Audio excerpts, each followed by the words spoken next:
Welcome to Roll for Lore, the podcast for you if you think way too much about D&D. My name's Sean. My name's Jessica. And today we're talking about... Ogmah! Ogmah! Hit theme! Hey, Sean. Yes, ma'am. You know what I did this morning?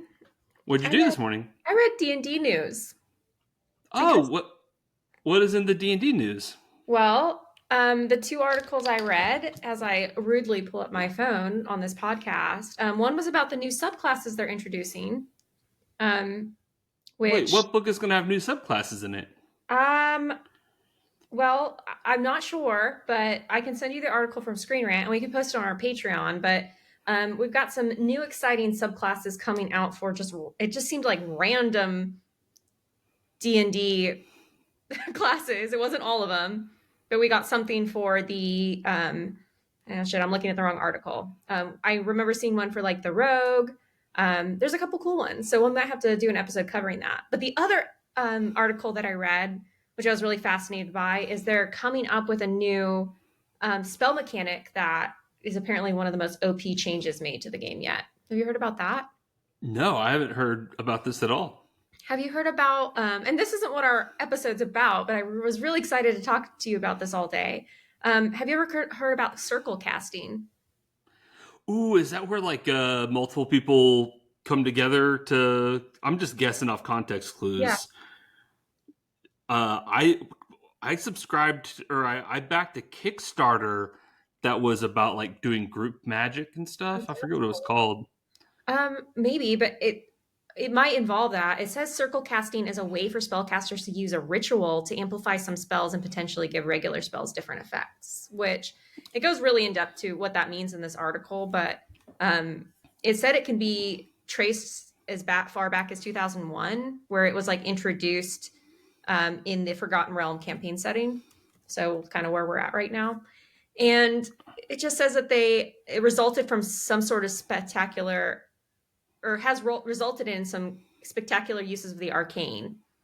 But yeah. Well, I want to play that. I do too. I want to learn more about anything that makes magic more complicated. I want.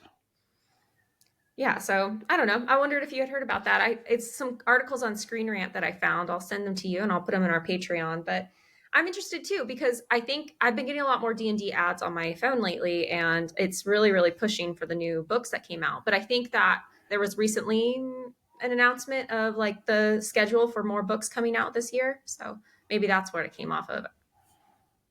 Yeah, I gotta know.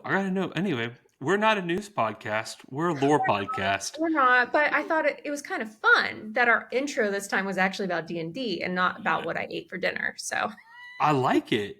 I like it a lot. And now I'm trying to think of ways to talk and be entertaining when I'm frantically Googling to figure out what this is, because I needed this in my life. Well, you can do that while I make a snappy transition into what we're talking about today, which is Ogmah. He's the god of knowledge, invention, and lore masters. So he's our god, Sean. We're talking about our god today. Oh, that's awesome. we have a god. I'm a little distracted because I thought I was the god of lore. Yeah, you're not. Unfortunately, you're not this time. I'm gonna have to take this up with Ao. You take it up with him, but Ogmah. So Ogmah has I always say there's a lot. This one is a true a lot, and I think it's appropriate because obviously the god of lore. He's the neutral or unaligned greater god of inspiration, invention, knowledge, and the patron of bards in the Freudian pantheon. So if you're a bard person, you probably know who Ogmah is. Have you heard of Ogmah at all? No, never. I've heard of Omaha steaks. It's close. It kind of looks like that. He was actually, it's another case of borrowed from mythology. Ogmah is a Celtic deity. He has Irish origins, and Celtic, hard C. This isn't the Boston. Okay, do it again. Teach me. Celtic. It's confusing because there's the Boston Celtics, the basketball team, and they pronounce their name like idiots. Maybe Ogmah was part of that. Maybe he was on the basketball team. You haven't even heard Ogmah's lore yet, and okay, I'm sorry. I'm I'm sorry. just kidding. No, that's great. So Those are my people. Those are my people. Celt, Celtic. Yes. Okay, Celtic. So Ogma is directly inspired by Ogma, a god from Irish mythology. Ogma was part of the Tuatha De Danann. I tried really hard on that one. I looked up how to say it. But essentially, that was a mythical race of gods and heroes in Irish mythology that were often depicted as kings or queens, druids, bards, warriors. And they lived in the other world, the supernatural realm of everlasting youth, beauty, and health. So sounds pretty Irish to me. Makes sense. Um, I Jessica. yeah. Oh, now I'm gonna have to edit this out. I thought my microphone wasn't recording. I'm sorry. Keep Oh going. I'm so sorry I no, interrupted you. you're I will good. actually edit this out. I'm so Okay, sorry. no, you're fine. Um, so in Irish mythology, Ogma is a warrior poet, which I love. So definitely a bard, and inventor of the Ogham script, which is early Irish writing system. He was known as Ogma Greninic, which is sunny face, and often associated with with eloquence and strength. So I really love this god right off the bat. Um, and he fought alongside the two, I guess, main gods in mythology in that pantheon, who is Nuada, who's the king, and he was known for wielding a sword of light, and Lu, who was a god of many talents. He was mostly skilled in war, magic, and poetry. But Ogma kind of fell below them, and I believe Lu was his sibling or like cousin or something, and just they were a lot more famous and prominent. And Ogma, who is the god of tales and like wonder and inspiration, felt ostracized in a way because he couldn't be the hero of the story. So, according to Oh. Faerunian legend, he left that pantheon and appeared in Faerun. And he appeared right after Saloon and Shar birthed Shantia, and was kind of a traveler from a faraway realm that just showed up and started looking at things, which I think is pretty crazy. Is he friends with Sylvanus? Yeah, so we'll get into that. So he lives in the same divine realm as Sylvanus. So they're when we get to the divine realm part, I don't have a lot to share because it's the same divine realm, but yeah, they're associated and they know each other because Ogma, as the god of inspiration, takes inspiration from nature. So he's pretty close with Sylvanus. So like I said, yeah, he showed up in this realm that had just been created, and there was like swirling with possibility, but not a lot of sense. And he, as one of his titles, I'll reveal in a second, is he started giving things names. So he started bestowing names on everything that he saw, which is why one of his titles is the binder of what is known, because he binds things by giving them names. And I don't know if you ever heard about that in like Fey mythos, where if you know the true name of something, you have power over it. Yes, this is very important in the Fey mythos. Yeah. If you're, it also comes into play in one of my favorite stupid shows, The Magicians. Oh, that's true. Yes. We haven't talked about the magicians in a hot minute. I got to talk about Magicians last night at my home game. Really? Why Yeah. so? Why so? I was just telling somebody that they should watch it because they would like it, and then everybody else was like, "Oh yeah, I saw that." Like, it turns out everybody has watched that show and likes it enough to remember it, but not enough to talk about it. Yeah, and I watched it. I think I watched the first two seasons, and then I always fall off of shows, but it was good. But like you said, yeah, it's like somehow forgettable. It's good while you're watching it, and then it's forgettable.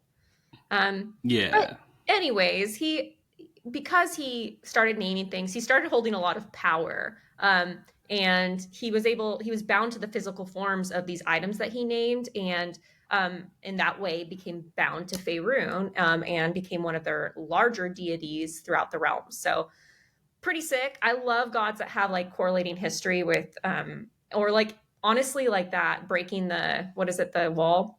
The Um, fourth wall. yeah, breaking the fourth wall. Like it knows it existed in Earth's pantheon and then decided to come over to Faerun. I love that. And I love that he proved that like you got to move out to move up. Have you ever heard that like term in the corporate world? True. So, like he was like, I'm not really going to achieve my full potential on Earth. Yeah. So So time to go to the mystical realm of he went Faerun. to a startup. He went to a startup realm. into a startup. That's He perfect. got in early. He got in early. Very He got early. he got his shares. Yeah. Yep. He did. He's known. That's one of his titles should be the shareholder, but no, it's his titles are like the binder of what is known, Lord of knowledge, patron of all bards, the wise God, God of wisdom.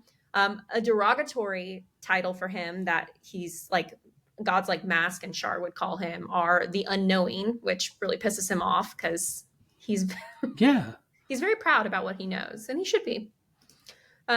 Just a quick general D&D stats for fifth edition alignment. He's pure neutral. He uses a blank scroll as his symbol. He's served by the gods Denir and Milili, and we'll go over them in a second. His domains are knowledge, but he's worshipped by artists, bards, cartographers, clerks, inventors, sages, scribes, and wizards. And for channel divinity, which I'm this time Googled what that means, but knowledge of the ages and read thoughts. So knowledge of the ages gives paladins and clerics proficiency in any skill or tool for 10 minutes. And then read thoughts lets them read a creature's surface thoughts, but they have a wisdom save to resist. So those are just like base stats for Ogma. You know Now, who this would be a good god for? ooh, what? Um, what was your rogue from last week's episode? Yes, Because he was a scribe. the detective. Yes, Yeah, the detective. Like detectives are all about finding out information, knowledge. I like that idea. We should have talked about gods. Maybe we'll do that in the next episode. Tie it Okay. in. I love that. Okay, so that's how he came to Faerun. Let's talk about appearance, which is always my favorite part. His appearance, aspects, and manifestations.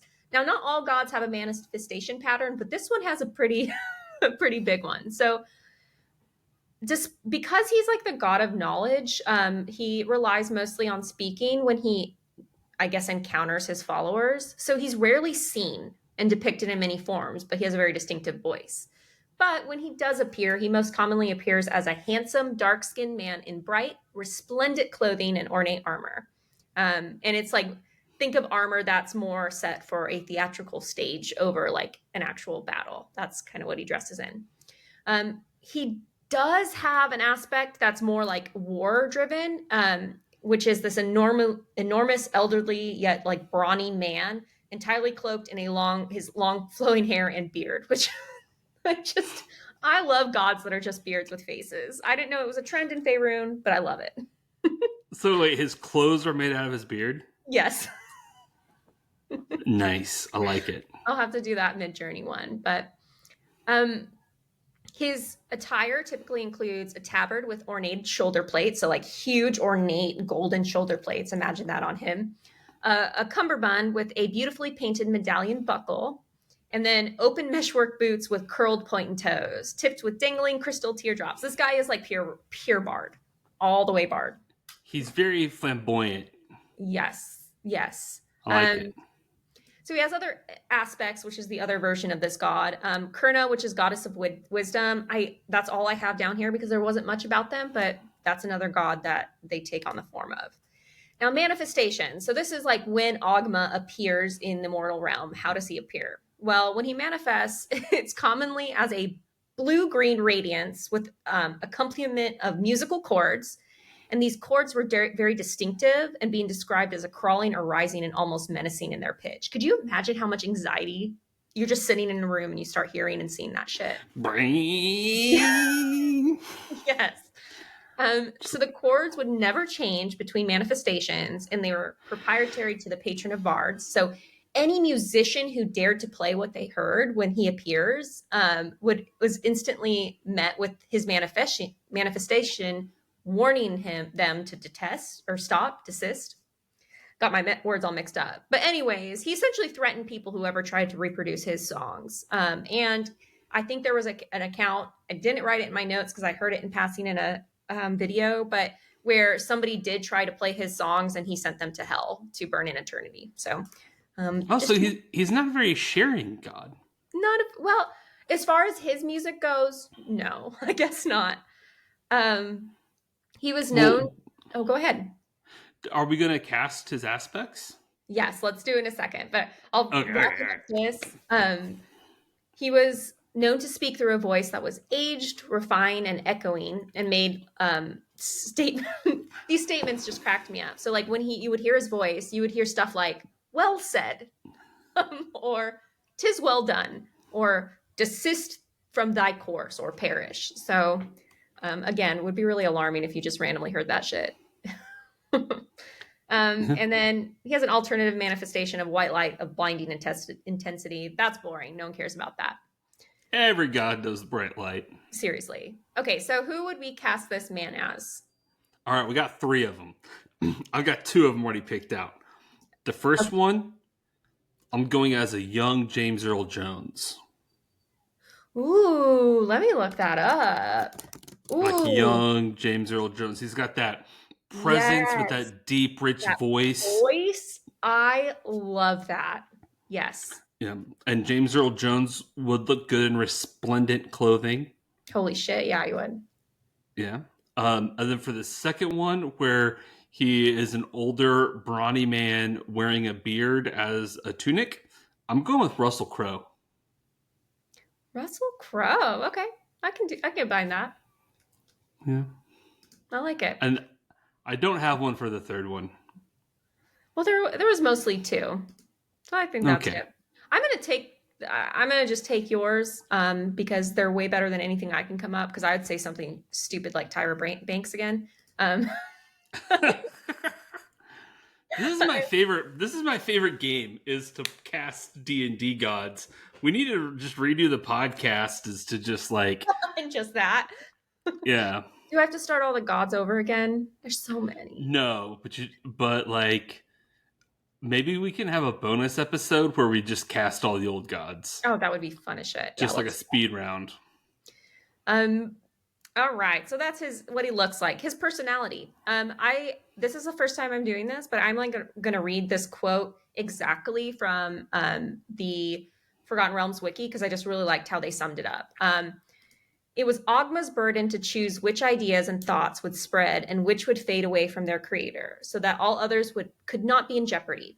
Resting heavily in his heart were the experiences of millennia, and hence, in his duty, he was serious, firmly protective, and deeply cautious. Which I thought it was an interesting contrast to how I thought they were going to describe this character's personality. What are your thoughts? Yeah, he seems more putting it close to the vest than I would expect the god of bards to be. Yeah, I'd same. expect the god of bards to be fast and loose, just flinging knowledge out left and right. But Yeah, he's like more about the careful consideration of how knowledge is used. exactly. It's like a burden on his his personality because he wants to be this jovial. It describes him as carefree, and cheerful. So he's has a quiet humor and ready smile and fine singing voice. But because he possesses such great wisdom, he's often like devout, or I guess influenced by moments of solemnity and seriousness. So he's kind of like plagued by his dual like personalities, essentially. Um, as It's almost like it's not just personalities, but it's like dual responsibilities. right, yeah, you're right. You know? God of inspiration and God of knowledge, like those could sometimes those combat each other a little bit. Could be opposing. Yeah. Um, he he's obviously good looking. He's charming. Like James He Earl Jones. like James Earl Jones. He uses rhetoric to sway even the fiercest opponents. Essentially, well, we'll get in this in his powers in a second, but he has the ability. The moment he starts talking, it casts charm person, and it's constantly going as the whole time he's talking. So this guy is like impossible to not listen to or not take seriously. Yeah, and Um, I bet his save DC is insane. yeah, true. Oh, I bet I should have gotten written it down. But so after the spell plague, after Mistra was killed, he became a little bit more loosey goosey. Like he started embracing more ideas and rejecting the suppression of any original thought. So I think he was less held down by his burden of maintaining and protecting knowledge, and just started throwing out knowledge everywhere to anybody who was wanting it. His main weakness and personality is he overthinks situations, and I can absolutely relate to that. um, so that's his personality. Portfolio. So this god has the most extensive list of powers of any of the gods I've come across. But if you think about it, he has a huge portfolio. Like he's god of inspiration, god of knowledge, god of written language. Like that's a lot of responsibility. So I already talked about anybody who's listening to him is charmed by him. So while they could resist the magic, there is no immunity, and it continues as long as he keeps talking. He himself is invulnerable to any spells and powers that charm, alter emotions, or harm or hamper one's intellect, wisdom, or sanity. Totally immune. So he's known to use all schools of arcane magic and was especially potent in spells of abjuration and divination. Can you explain what is abjuration? What are spells of abjuration? I think abjuration is like protection magic, Oh, like okay. counter spell. I believe is abjuration. That's dispel magic. I believe is abjuration, and divination is like looking to the future, scrying, Okay. stuff like that. Perfect. Well, so I guess he was especially potent in those. He possessed psionic powers, ESP, but the stuff that's like really really potent to his abilities is he could sense any idea or type of creative expression anywhere in the world up to 160 days before it occurs, and retain that feeling for as long, just as long afterward. That's pretty insane. Like he knows you're about to have an idea Yeah, before you have an idea. 160 days before you're gonna have it. Mm-hmm. So he's That's like some kind of. precog stuff right there. I Let's didn't talk write. about Minority Report. Let's do that. I didn't write it down in the notes, but one of the sources I was reading said that a lot of his followers constantly feel like they're being watched, and I hate that very much because they're coming up with Yeah. ideas. So he's just creeping. I don't like it. Um, so he knows the true or secret name of everyone, and where in Faerun that's not actually as big of a deal. Like there's not a lot of situations where that matters. It's the reason why he's known as the Binder. And he could, okay, so this is where it gets fun. Like I said, he doesn't really have anything interesting to talk about for his divine realm, which we'll cover in a second, but he can call on some really interesting creatures to aid his followers that I've never heard of before. I'm going to read the list of them and then we can go over the specific weird ones, but he could send golems of various makes to people, metallic dragons, particularly electrum dragons, not sure why, face stags, which I've never heard of, translators, which is an actual creature, not like a human translator, watchers, watch ghosts, and the Liliandi. Have you heard of some of those? I've never heard of I them. don't I don't know what a lot of those are. No. Okay, so I have to go through these so quick because we could spend a whole episode talking about this shit. But okay, so face stags, also known as Caligrants, were rare fey creatures that can control magical items, which is really cool. So they're small creatures and they're only about 4 feet tall at the shoulder. And they have a similar build to a cat, but with stag like antlers and dusty brown fur. And they normally I walk on. want one. Me too. They're so cute. If you look them up in the, I really, really hope they have these in the monster manual. I'm assuming they will, the new one that's coming out very soon. I Um, pre-ordered it today. oh, I'm going to pre order it today too. But I also still don't have the DMG guide. I need to buy that. But anyways, they're really, really adorable, and they're capable of standing erect, and they have clawed forelimbs that they can use tools with, which so they can. Okay. Those are going to be in session 1 of the new campaign. I love them. So their like abilities is they can innately sense the magical items within 60 feet, and if they see them being used, they can use them themselves, and they can normally determine the type, the function, and even the strength of an item, even if they've never seen it used. So that's pretty sick. They're immune to enchantment and divination magic, just so you know. Can't divine them. Okay. So that's those. Translators. Have you ever heard of translators? No, ma'am. So they're like little floating balls. um, and they pulse with an inner yellow light, and they flew at incredible speeds and delivered messages. Sometimes they're mistaken for constructs, but they're not. They're So little. it's a snitch It's a that can snitch. snitch. Yep. They're cute. They're like little. I think of Hermes, the god, the Greek god, like how he travels around and delivering messages. These are little like Hermes balls, not to be Okay. mistaken with Hermes, the luxury brand. No, uh, I think about Hermes a lot. Always on the mind. I bet I've if always you're got my little H belt. I bet. I can't be What caught at the SMU campus without it. are you doing at the SMU campus? I Stay away don't from know. there. Okay, good point. So a watch ghost is a rare but powerful undead being. They essentially just look like ghosts with like white flesh, but they're unique in the way that they can also detect magical items, and they will illuminate them with an icy white light to help adventurers find them. But they're mostly used as guardians that looked after sophisticated knowledge and would attack adventurers that tried to steal that knowledge. So they're not very friendly. Last but not least are the Liliindi. They were celestials native to gosh, why can't I say that word? Asgard. Um, they're mostly associated with Selûne, but we didn't talk about them very much because Selûne would get transform petitioners who, I guess, behaved really well or like worshipped her and did her duties the way that she wanted to. She would sometimes turn her worshippers into Liliandi as a reward of their faithful service. So what they look like are they have the arms, head, and torso of a beautiful woman, but they have feathers, so wings, and their hair is made out of feathers. And from the waist down, they were a serpent. And they have beautiful scales that were brightly colored in pattern, and they were also known to wear tons of jewelry but never any clothing. So they're hot. And Nice.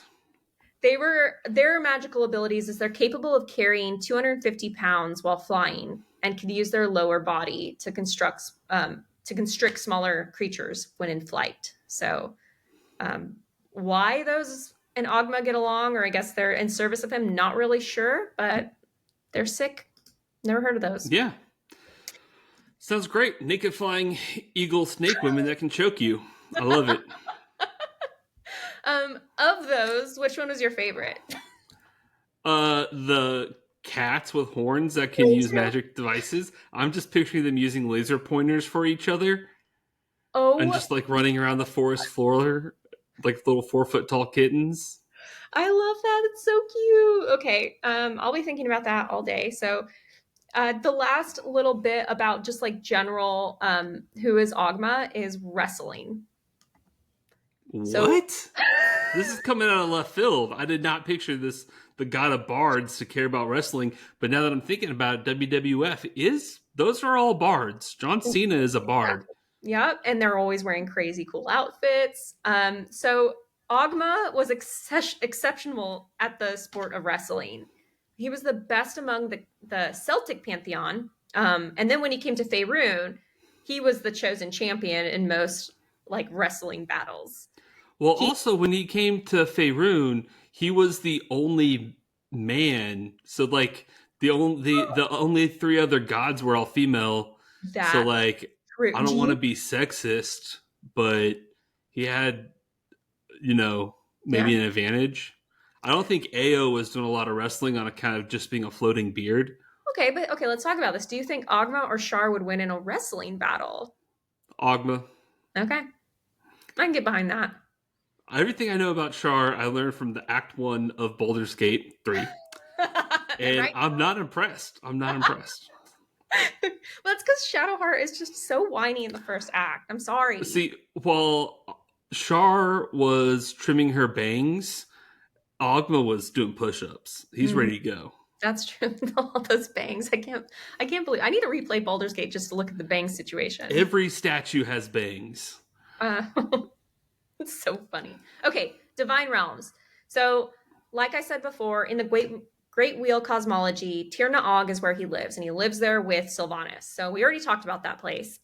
Um, so before the Great Wheel cosmology, he used to live in a place called the House of Knowledge, which, contrary to its name, was actually just a big forest with old oaks and clear ponds. Essentially, just like this quiet, serene place where you could hear the echoing music of harps, and that's where he would guard his secrets and his knowledge. Because it was not only dedicated to preserving written text, but to living oral tales and blessings of speech. So it just needed to be a quiet environment where you can go and tell tales. Um, I mean, like this is lining up really well with the Bards episode, and like, yeah, it is. So in this world, Ogma maintained three magical springs. One was the question answering spring of knowledge. There was another spring called the language granting spring of poetry, and then the performance enhancing pool of music, which changed locations at leisure, which is kind of cute. So if you want to like have a campaign where they visit this realm, I love the idea of having the characters go trying to find the question answering spring or the performance enhancing pool of music. It's pretty cool. That'd be Um, awesome. So that's their divine realms. Allies and foes. I'm going to skim through this. So Ogma is the head of a small pantheon within the Faerunian pantheons called the deities of knowledge and invention. There are three main gods that he kind of not controls, but is I guess the head of. Um, did I delete it? Oh no, it was Milili, which is the god of music, Denir, the god of writing and images, and Gond, the god of crafts. So Milili and Denir were both Ogma's intermediaries, and they brought new knowledge to him and delivered it to beings he favored. So they'd help disseminate the knowledge. Denir was called, who is the god of writing and images, was called the scribe of Ogma and considered his right hand, while Milili was the left hand and also called the one true hand. The third hand, however, was Gond, and Gond was the god of crafts. Gond's role was to put ideas in physical forms, and while he worked under Ogma, sometimes he'd kind of go rogue. One example of which is when he invented firearms. So they had pretty good relations until Gond helped the Latan develop firearms in 1360 DR. And Ogma was pretty pissed about that because although he really loves new inventions and stuff, he saw firearms as a way of taking away knowledge from the world because it kills people. So, And yeah, good call. good call. I Good don't call. get too political. I don't get too political. Exactly. We'll leave that at that. Ogma had no superior himself, so he was the most powerful deity of knowledge in the realms. Another goddess that he was allied with that we haven't talked about, he was allied with all the normal good ones, but Lilyria, which was the goddess of joy, was his ally, which makes sense because music oftentimes brings people joy. So I looked up. I'm always curious if gods have like heroes that fall directly under them or like children, because in Greek mythology, all gods are banging and creating all these like heroes. Um, Ogma does not really, but he does have a human proxy called Fial Kerbri, and Fial is rumored to be the son of Ogma. He's a notable bard in mythology, and he uses the harp and is very exceptional with the harp. He was capable of actually raising the dead and killing the living through the use of his barding skills, which is pretty badass. But I couldn't find anything else about him. There's some ninth level spells right there. Yeah. Well, what? I'm pretty sure one of the bard subclasses at 20th level get those abilities. Oh, really? Uh, Oh, we gotta look. yes, I don't remember. I can't remember if I'm thinking of a 3.5 prestige class or a 5th edition subclass, but it's out there. That's cool. Okay, man. Maybe in the future I'll start lining up the gods I do with the classes that you're doing. So maybe that there could be some overlap. That'd be fun. But anyways, Ogma had, we didn't really have this in the last couple of gods, but we've talked about the time of troubles a lot on this podcast. And because that is the time where all the gods were sent to Earth and they lost their abilities, and it was pretty much chaos. So in the time of troubles, Ogma disappears from the world. He is totally unknown during this period. Now, in the novel Shadowdale, um, the one mention of where he might have been is a man named Abrael. I'm not sure who he was or what his purpose was in the book, but he claimed really profusely that his talking cat, Pretty, was Ogma. So there was no validity in that, but he was just determined that Ogma had reincarnated in his cat Pretty. Other theories Awesome. were awesome. I agree. I think it was the cat. I think so too. Honestly, of all of these, it makes the most sense. I mean, if I was a god and I needed to hide out for a few years, let's go be a cat named Pretty. Yep, I can't argue with that. He had the other like theory is there was a grand patriarch called Cullen Cordamont. He was the leader of his church, and he vanished along with many of the clergy, leading to speculation. So others thought that Ogma had died in the wars that happened with Time of Troubles, and Cordamont actually ascended to take his place. Um, as you can imagine, in any religious faction, this created a schism where people now believed in Cordamont Ogma, and then others that believed the Ogma still existed, probably in the body of Pretty the cat, and they needed to follow and elect a new clergy, or I guess head of clergy. Always got to be some religious turmoil, or it's not real religion. So, like I said, that led to a schism. Not going to get into that; it's pretty boring, but it formed two different churches. So this is the really cool story that involves Ogma. So this is a battle against Siric's lies. So Siric is the god of lies. We've brought him up a lot because he's always causing trouble in the pantheons. But in the year of Banner, Siric created this book. It was called the Cyrenishad, and it was a book of great power that gave a false account of his life and twisted the reader to his faith. As you can imagine, Ogma fucking hated that shit. Like, he is all about truth and knowledge and passing on of stories. So he needed to come up with a plan to get rid of this book. So Ogma, in a freaking twist, collaborated with Mask, who I don't know if y'all remember him. He's from a couple episodes ago. He's Shar's son. He's the god of shadows, thievery, and formerly intrigue. So he collaborated with Mask, Mistra, and then this god that I've never heard of called Fazul Kembril, who is the god of service to evil. And Okay. Okay. He's what a weak thing to be a god of. You're not the god of evil. You're not the god of theft. You're not the god of murder. You're the god of just like being a servant. yeah, it's The god of hunchmen. when those gods show up, it's when I start to feel really, really overwhelmed by the amount of. It's when that's what the people are here for. That's why people Googled up lore podcast, is they want to hear about the god of servitude to evil. Well, now you know. The god of like cruel butlers. It's Fazul Kembril. Good old Fazul. Well, Ogma collaborated with these three, and their plan was to create another book. This book was called The True Life of Siric. Really, really adequately named. The Life and Times of Siric. Life and Times of Siric. So his goal was to switch out the Crinishad with this new book, like a swapsies sort of like heist.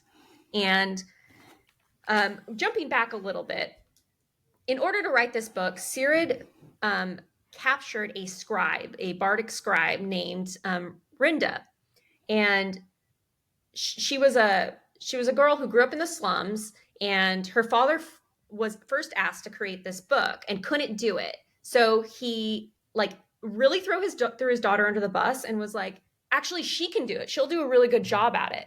So Cyril captured her and enslaved her to write this book, thanks to her dad. And they made her write this book. She had no choice. Well, Ogma appeared to her. I guess his voice appeared to her and granted her. Actually, it couldn't be his voice, because I don't know if a voice can grant somebody an amulet of God binding. But that's what Ogma sent her, a amulet of God blinding. My mistake. So what this amulet does is it shields her from all detection, and it would allow her to escape from the from Siric's place. So she escaped using that. She picked up the book, The True Life, that was written by Ogma, and then she went back to captivity and switched out the books. And through this, they were able to disseminate these lies or disseminate the truth of the lies, and Siric lost a lot of power because of that. That was pretty cool. So hold on, let's recap real quick. Yeah. An evil being. Yes. Wanted to use propaganda to make himself seem more powerful to gain followers. Yes. And he oppressed the poor to do so. Yes.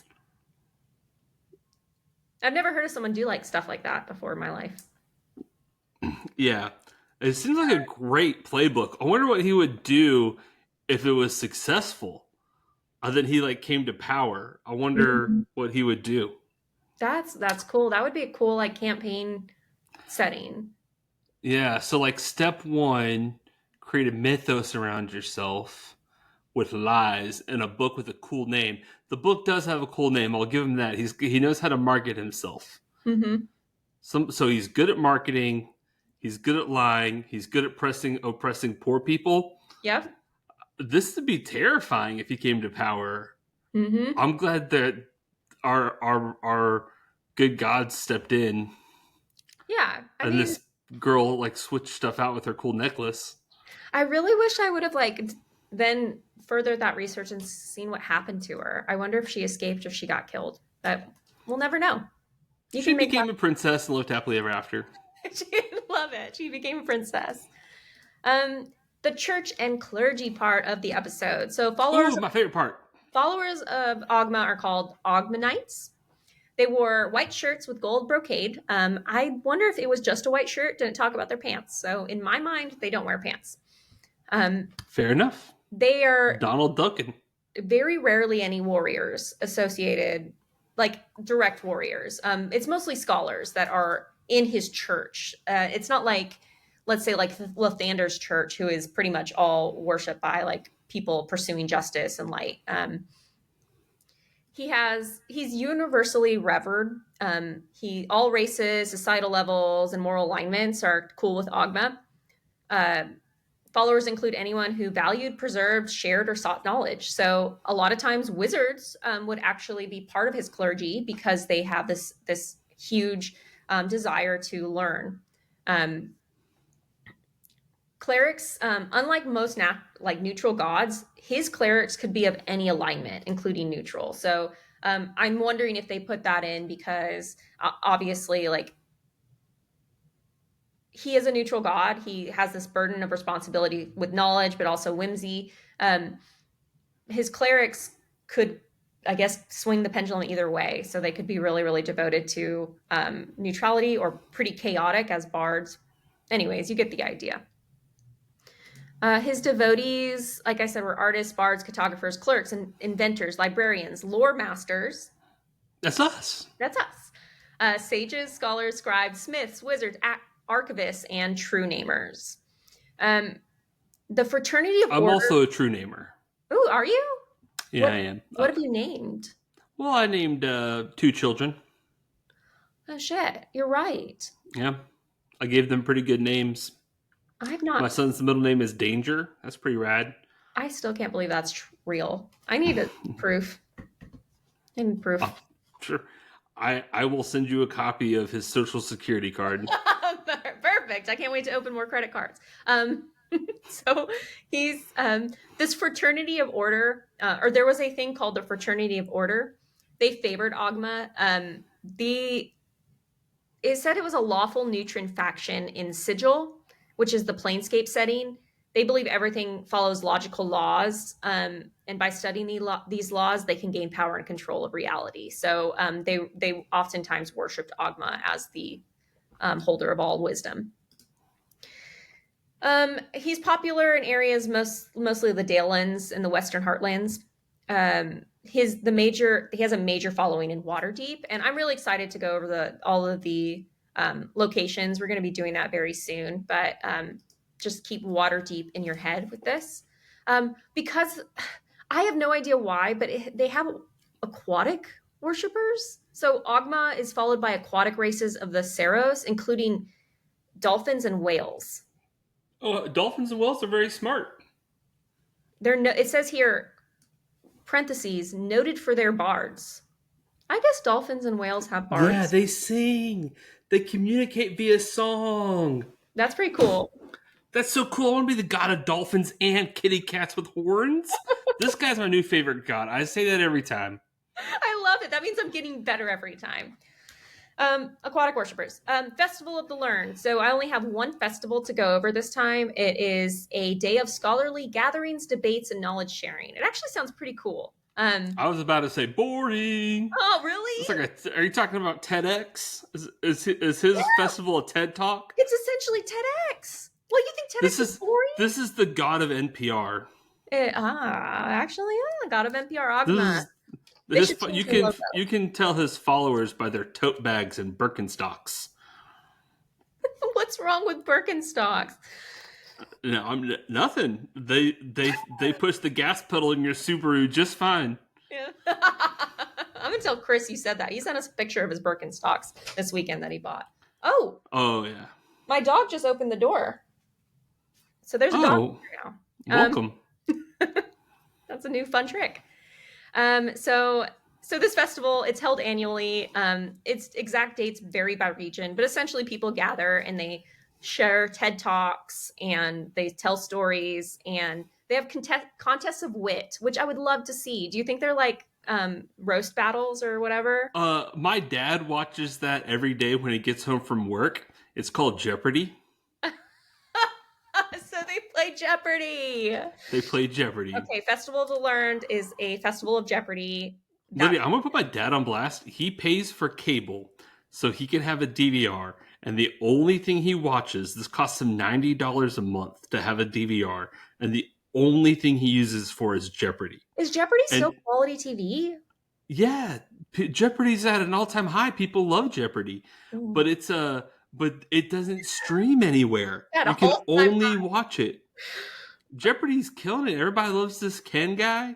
Oh man, the tournaments of champions have never been hotter. Everybody's talking about it. Well, that we all know that's canon now. Is the Festival of the Learned is a Jeopardy off. Also, I just want to point out there is also a competition that some people in this room might have participated in that was very similar to this, known as the academic decathlon. I was a very proud and very accomplished member of Acadeca. And I also made it to state. I only did it 1 year, but I made it to state. And that's Don't why roll we me get out. along so well. We're Acadeca people. We were both in academic decathlon. I was on the C team, but I still got the jacket. What team was I on? I was on the Scholastic. Isn't that like the middle? You were on the A team. No, you were on I the wasn't. A team. Nope, there because I remember very specifically there was this guy named Isaac. I loved Isaac. We were really close, but he was on the A team and he sucked because he was one of those kids that was really smart but never put in any effort. So I was always jealous because he'd show up to Acadeca and win a bunch of medals and never did anything. Ugh. But I'd studied my stupid ass off. Anyways, enough about Acadeca and how much I hate Isaac now. Okay, honestly, I know I'm joking around, but if there was like a music festival, but instead of music, it was academic decathlon, Jeopardy, and TED Talks, I would so go to that. I really would too. And that's why. And I get to wear my Ren Fair costume. That's why we're hosts of this podcast, because we think that's cool. Yes, that would be freaking sick, bro. So one of our Patreon members asked for this part, and I think this is the perfect god to do this with. If we could kind of like come up with an idea of an Oghma temple ourselves. I say we do that first, and then I'll read some of his temples where they're at. But I really like that idea of like building a temple together. So what do you think? And I will look up, and next time I have an episode, shout out the actual name of the person. I forgot at this point. I'm so sorry, but it was a great suggestion. So what do you think a temple of Oghma would be like? I think it would be. I'm picturing like an old, established, beautiful university. Ooh, and in the university, there at the center, at the heart of it, by the quad, there is a library. And in the library, and the whole library is his temple, but also there is a temple inside the library. Ooh, yes. Okay. I like that a lot.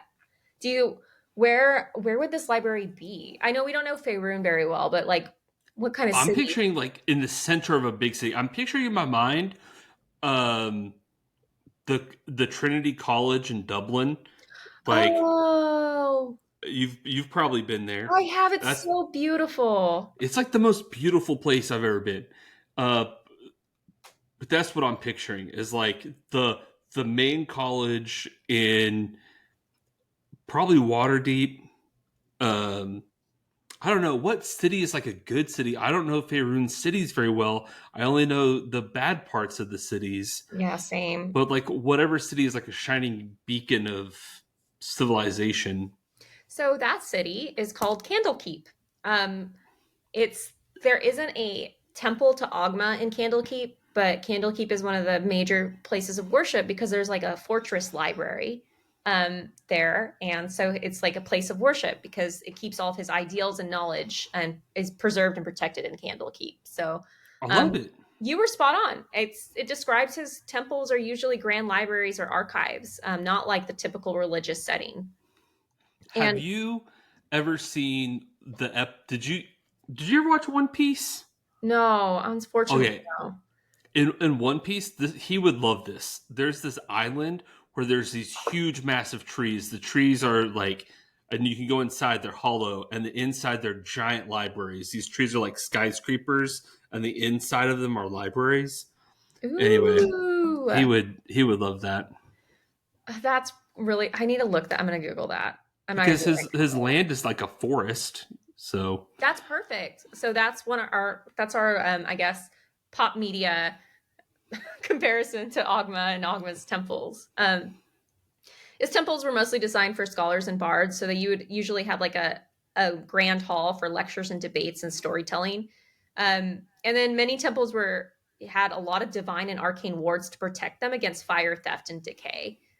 Obviously, the worst thing that can happen in a library is a fire. So um, those were the main characteristics of their temples. And that pretty much wraps up like the lore part of Ogma. Now we're going on to like how can you use Ogma in your campaigns? So player backgrounds, what would you say, Sean, would be like a good non-traditional player background for a follower of Ogma? Bards obviously make sense, but what are some others? well, there's obviously the performer and scribe Mm, background, but yeah. those are the obvious ones. Then there's the acolyte background, Oh, that would be a good one. Yeah. and you're studying, you're a little Harry Potter student, Yeah. and and then you fell in love with Ogma as you're poring over the books in the library at school. I like that. So like a wizard worshiping Ogma. I really like that because Bard feels like the really safe choice for Ogma. It makes sense, don't get me wrong, but it seems really safe. Um, I liked the idea of like I don't know what the actual player background association would be for this, but like a cleric or paladin who is like on a quest to recover lost knowledge or preserve history. Um, Oh yeah. or a rogue or a warlock could possibly have a forbidden tome, and then they can unknowingly become that becomes a key to like unlocking an ancient truth. So they possess this knowledge, and now they have to do something with it. Oh, That I had a great idea for while oh you were talking earlier of how I would do it in my campaign setting. yeah. I would get your adventurers come across a person that somehow is related to the mystery at hand. Mhm. And this person, they do not speak the same language of this person. And this person's wearing like alien foreign clothes. And no matter what spell they try, no matter what magic they try, they can't decipher what this person is saying. Yeah. And so they have to go to that realm where he had the magic fountain of languages in hopes that that would be able to Love it. like just teach this guy. So they have like a little escort mission, go and kiss up to the gods mission, Okay, go I through liked the it until we said forest. escort. Damn escort quests. Oh, escort quests in D&D are a lot of fun Oh, okay, okay. because then your DM gets to have a little person to interject with. There's That's fair.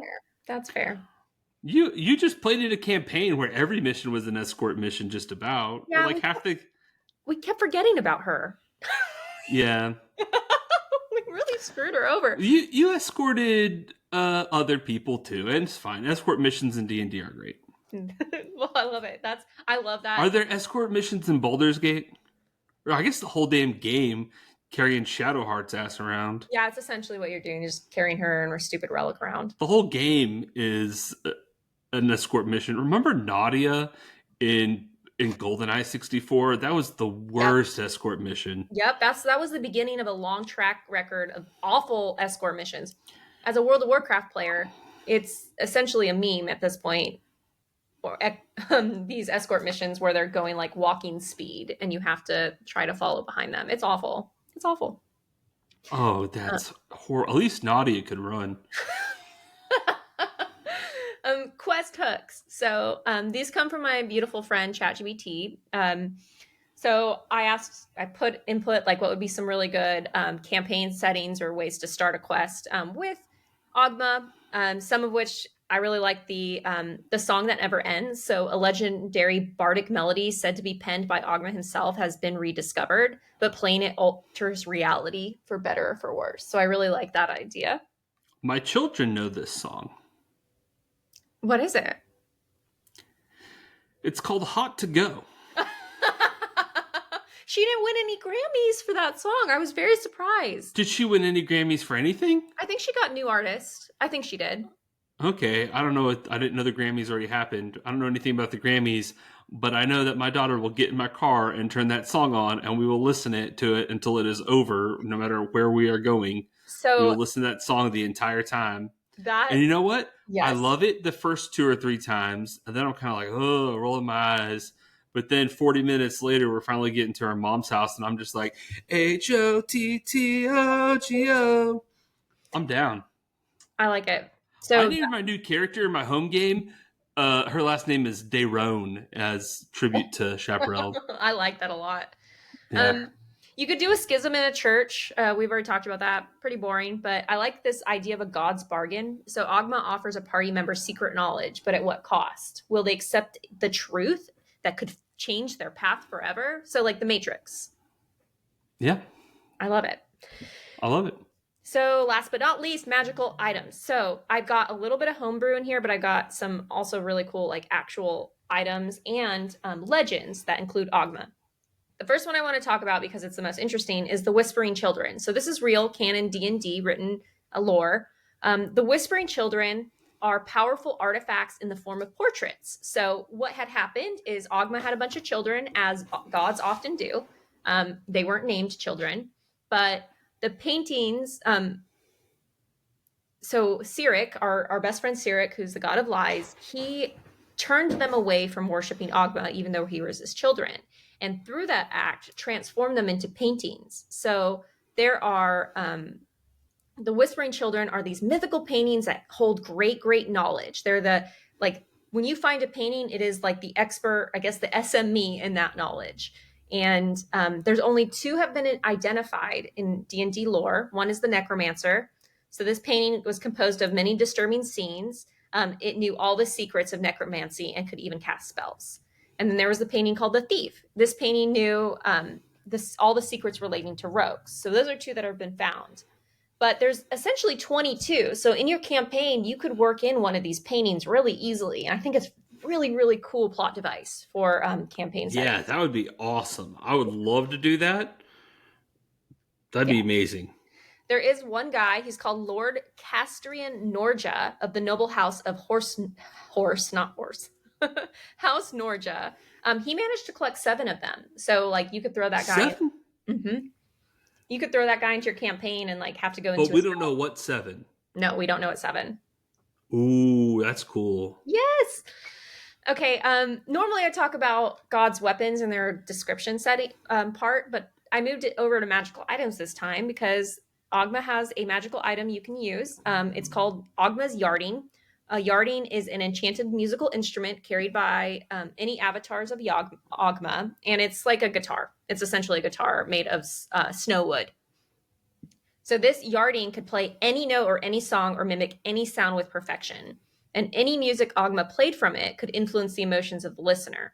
So you could have somebody in your campaign find one of these or try to steal it or something, which is pretty cool. So it's basically Kevin McAllister's Talk Boy. I don't know what that is. What is that? That's a joke for Curtis, but he doesn't listen.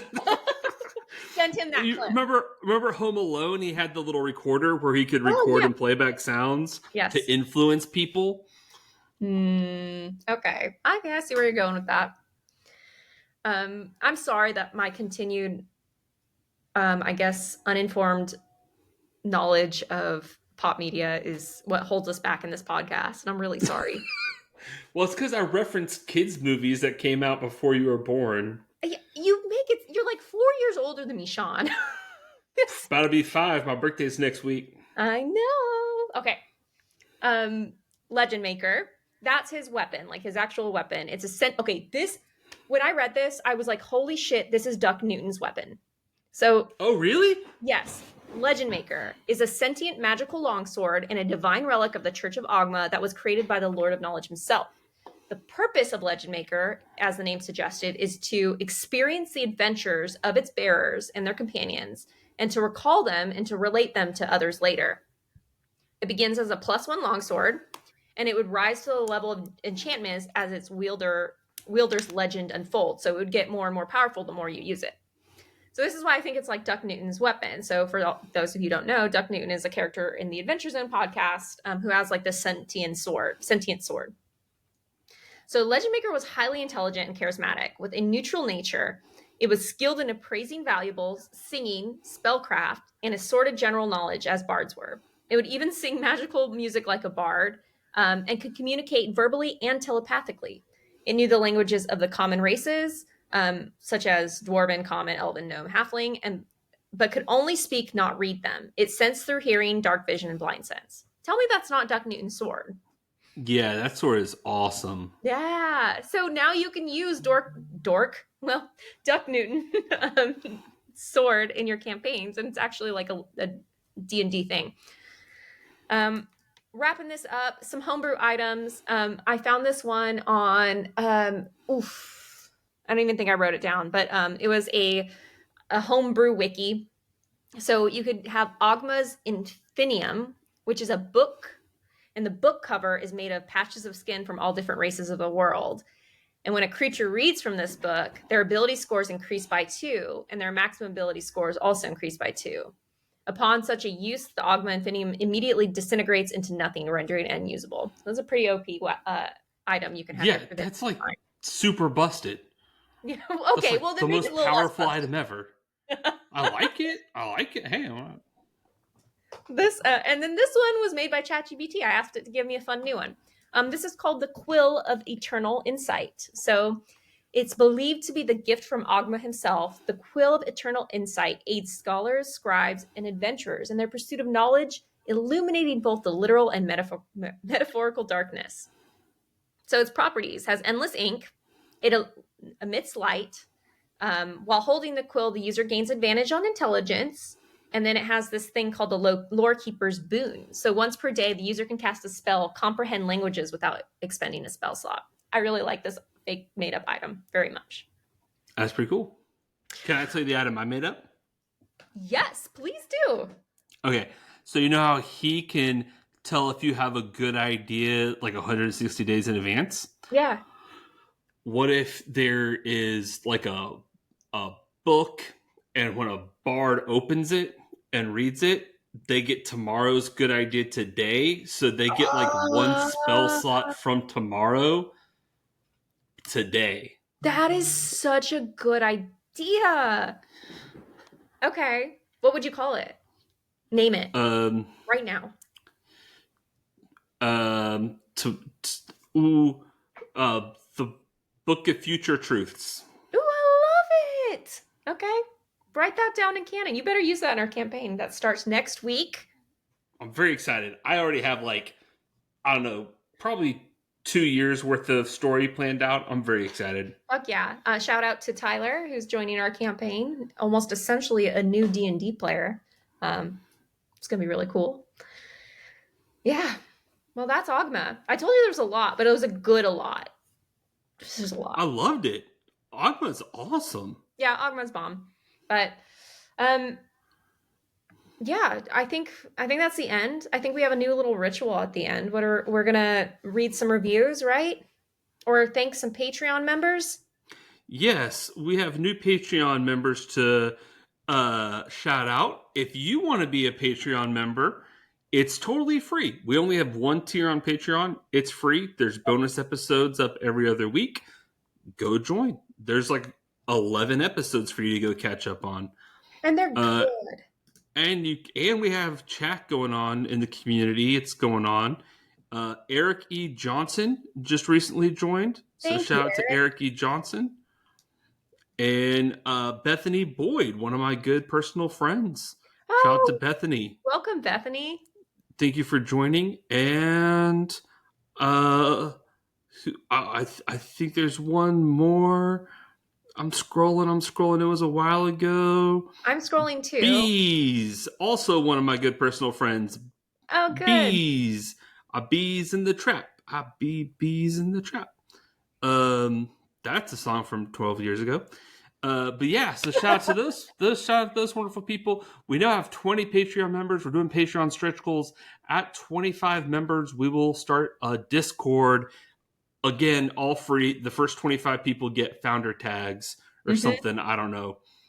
So go be one of the first 25 people You'll to get join the a Patreon. founder tag, and in our tradition of podcasting, I'm going to surprise Sean with this news too. You'll get a founder tag, and then you'll also get access to limited time emojis, lore-based emojis from my mid-journey mid-journey things. So I didn't know um, you had emojis. yeah, so I've been cooking up some Oh, ideas of how to make the Discord really special. So I'm really excited about the Discord, but our Patreon is going to be our main source right now for all things communication.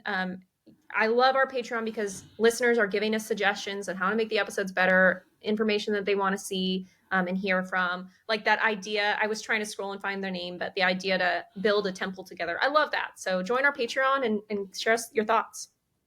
yeah. And also, the most recent episode of the bonus episode, you don't want to miss that. Maddie G, our first Maddie. Patreon member of all time, came on and we discussed for like a good hour about like how to make creative characters, and it was just a really fun discussion. Yes. So And also, I got one other piece of housekeeping. Last week, I said that on this episode, I would announce the winner of the contest. And while time works differently because we record in the past, I can't actually announce that person, but I have contacted you. Whoever won, I DM'd you today, but congrats. I won't say your name on the podcast for 2 more weeks because that is how temporal time travel works. Oh, So yeah, you won in the past, was but it you're me? hearing this in the future. It actually wasn't you. I disqualified you on account of you can't read. So why am I going to give you a book? I can't read. I can't read. I tried to have Jordan. I was like, maybe Jordan can reply. Maybe Jordan can win. Maybe Jordan would. Yeah, I actually won. It was actually me. So Fuck. Well, okay. Well, we'll announce that winner when we can. Thank y'all for. We'll do more giveaways like that in the future. We'll flesh out our Patreon, or not our Patreon, but our social media strategy eventually. But right now, we're focusing on just giving y'all good lore. Um, so yeah, our videos are getting. If you visit our Instagram, we've got multiple videos. This is going to be on our Instagram too, right? We're recording our yeah, faces. this episode will have Instagram clips. Oh, we're posting on YouTube now. People Yeah, actually find us and watch us on YouTube. We get some views, not a lot, but more than I thought, considering we do zero effort over there. I love that you do that because I get a lot of my knowledge from YouTube. Obviously, I check the sources, but um, it's nice to listen to the lore as you're like performing your duties throughout the day, which is why you'll listen to our podcast. So, Well, um, apparently the youth don't like podcast apps.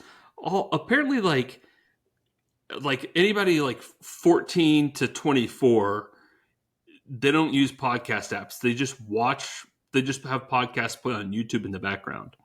So interesting. I could believe that because I play YouTube in the background when I'm playing video games. Like, we got to reach the youth, Jessica. We need to reach the youth. gotta reach the youth. Gotta All reach these the youth. young kids out here, they don't know anything about Helm or Sylvanus. How are they going to navigate life without the guidance of Shar? They need good compasses of morality, like Talos and Yes. Helm. Yeah, Talos is not a compass of morality. Why I not? think one of his powers was interfering with compasses. Yeah, that's true. Anyways, that's enough of this. Thank y'all for being here and listening to us, and thanks for rolling with us. Do I hang up? Do I leave?